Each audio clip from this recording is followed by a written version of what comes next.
রোজায় দ্রব্যমূল্য সহনীয় রাখতে আগে থেকে চাল এবং গম আমদানি করা হবে বলে জানিয়েছেন অর্থ উপদেষ্টা সালেউদ্দিন আহমেদ।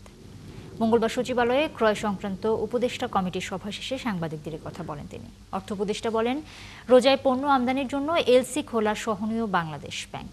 এ সময় 1 কোটি পাসপোর্টের জন্য অনুমোদন দেওয়া হবে বলেও তিনি জানান। বৈঠকে পুরনো হয়ে যাওয়ায় আনসারদের জন্য 17,000 শর্টগান সাশ্রয়ী দামে কেনা হবে বলেও জানান উপদেষ্টা।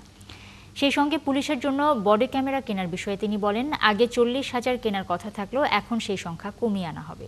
শুধুমাত্র যেসব জায়গায় ঝুঁকিপূর্ণ সেখানেই বডি ক্যামেরা দেওয়া হবে বলেও জানান অর্থ উপদেষ্টা।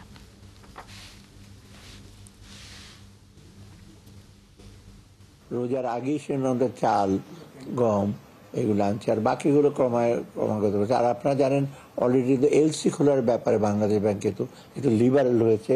আমরা বলছি যেটা গতবার যেটা আমরা ডিসিশন নিয়েছিলাম, এইবার এটা কন্টিনিউ করবে যাতে করে দামটা সহনীয় হয় রোজার সময়।